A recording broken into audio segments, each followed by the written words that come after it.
Bien, alors dans cette vidéo, on va voir comment on va sécuriser la saisie grâce au menu données, validation de données.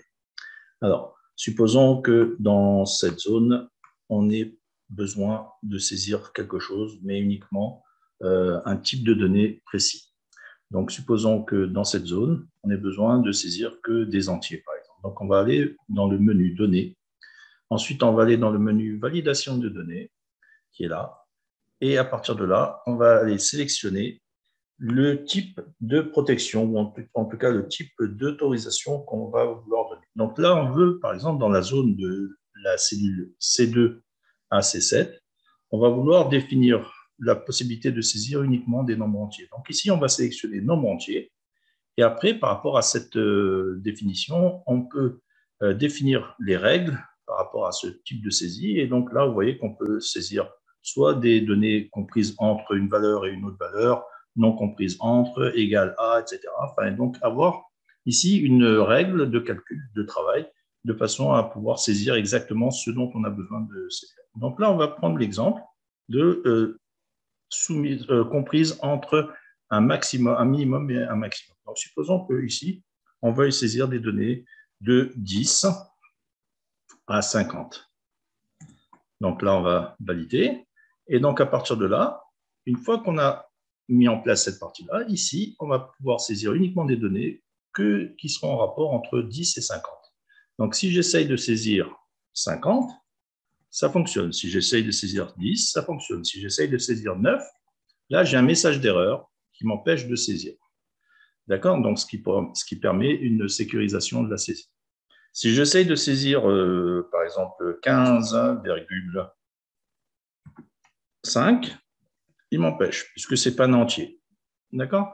Donc, à partir de là, j'ai ici la possibilité de saisir uniquement ce qui a été prévu dans la validation de données. Si j'essaye de saisir un mot plutôt qu'un chiffre, donc bonjour, par exemple, voilà, il m'empêche de saisir. Donc, je suis sûr que dans cette partie-là de la cellule C2 à C7, je ne pourrai saisir que des entiers. OK. Maintenant, supposons que je veuille... Alors, on va faire cela de cette manière. Ça, je vais le colorer simplement. Voilà. Et donc, dans cette zone-là, je ne pourrai saisir que des entiers. Voilà, je vais mettre des bordures. OK. Maintenant, supposons que dans cette zone-là, je ne veuille saisir que des valeurs décimales. Donc ici, je sélectionne d'abord la zone que je veux mettre en place. Donc je vais mettre juste une couleur pour qu'on voit bien la différence simplement.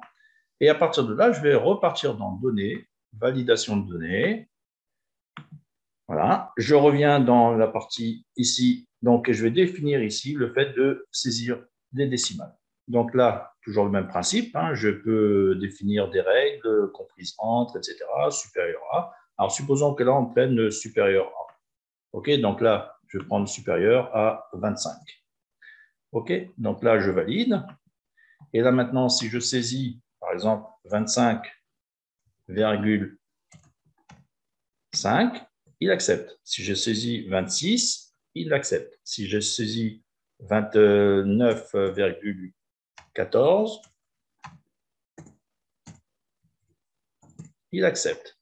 Par contre, si je saisis maintenant 15, il n'accepte pas. OK? Pourquoi? Parce que la valeur est supérieure à 25. Donc, vous voyez que grâce à cette validation de données, on peut saisir des choses uniquement par rapport à une règle de travail.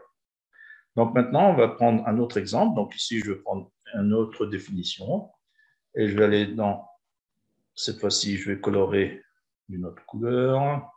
Voilà. Et donc, par rapport à cela, vous voyez qu'il faut d'abord sélectionner la zone de saisie pour ensuite donner les propriétés de saisie. Donc là, je repars dans Données, Validation de données. Voilà, je reviens ici et là, je vais définir ce que c'est qu'une liste. Alors, une liste, en fait, c'est un ensemble de données. Donc, une liste, je peux la saisir ici, c'est-à-dire je peux définir la source ici comme étant, par exemple, oui, non. Donc là, je vais mettre oui, point virgule, qui est un séparateur, et je vais mettre non. D'accord? Donc là, je vais avoir la liste qui va définir le oui ou le non. Donc, je valide. Et là, maintenant, vous voyez que j'ai une petite flèche ici qui me permet de saisir oui ou non. D'accord? Je ne peux pas saisir autre chose. Si j'essaye de saisir autre chose que ces deux valeurs-là, je n'ai pas la possibilité.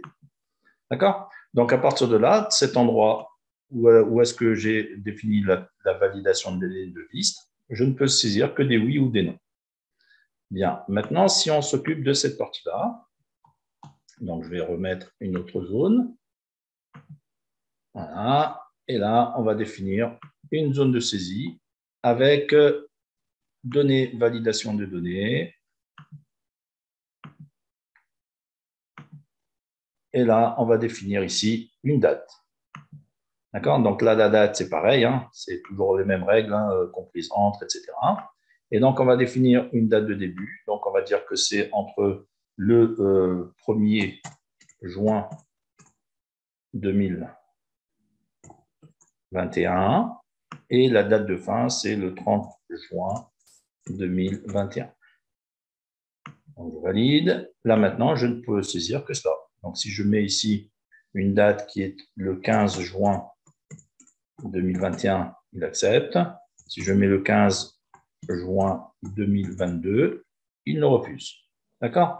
Donc, vous voyez que là, c'est pareil, c'est des dates, mais à partir du moment où j'ai mis une date, donc maintenant, si j'essaie de mettre bonjour, il refuse. D'accord? Donc, vous voyez que là, en fait, on peut saisir uniquement les choses qu'on a prévues dans la validation de données. On vient encore une fois prendre un autre exemple. Donc, on va aller dans Accueil, on va mettre une couleur différente ici. Voilà. Et dans cette zone-là, je vais vouloir mettre uniquement ce qui est prévu dans la validation de données en rapport avec des heures. Donc là, je viens sélectionner ça et je viens chercher ici heures.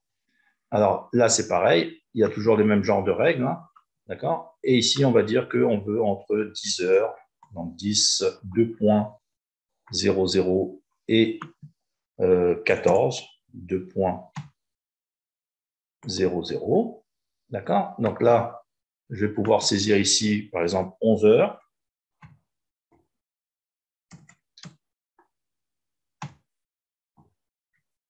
Je vais pouvoir saisir 12 heures. Par contre, si j'essaye de saisir 17 heures, il m'empêche. OK? Donc, c'est toujours le même principe. Si j'essaye de saisir autre chose, il m'empêche. OK. On continue. Donc là, maintenant, dans cette zone-là, on va pouvoir saisir. Alors, on va mettre une autre couleur. Alors, bien sûr, la couleur n'a aucun rapport avec la saisie, hein, mais c'est juste pour montrer qu'il faut absolument d'abord sélectionner la zone avant de définir les éléments de saisie. Donc là, je viens dans Données, Validation de données, et je viens chercher ici la longueur de texte. Alors, longueur de texte, ça veut dire que je ne peux pas saisir quelque chose qui soit en rapport avec une longueur de texte différente de ce que j'ai prévu. Donc là, supposons que le texte que je veux saisir soit inférieur à 10 caractères. Donc ici, je vais mettre 10. OK? Donc là, je valide. Maintenant, si j'essaie d'écrire ici quelque chose qui correspond à bonjour, puisque bonjour, il n'y a que 7 caractères, il l'accepte.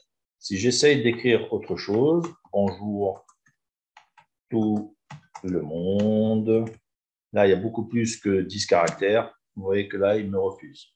OK? Donc là, c'est pareil. Si j'essaye d'écrire quelque chose, là, il considère ça tout simplement comme un certain nombre de caractères. Hein, donc, ça peut être aussi bien du numérique que de l'alphanumérique. Par contre, si j'essaye de saisir un numéro avec beaucoup plus, par exemple, un numéro de sécurité sociale, donc si je prends ici 1, 0, 2, 55, 352, 200, 75, 69. Vous voyez que là, il me refuse. Pourquoi? Parce que j'ai plus de 10 caractères. OK? Donc, ça peut être aussi bien des chiffres que des noms, que des lettres, mais toujours en respectant la règle qui a été définie dans la validation. Voilà, donc ça, c'est par rapport à la validation de données qui nous permet ici de définir, on va dire, un ensemble de règles qui permet de sécuriser la saisie. Alors, ici, le personnalisé, bah, c'est pareil, mais là, ça va être en fait une personnalisation, donc ça ne vient pas dans le cadre de ce cours.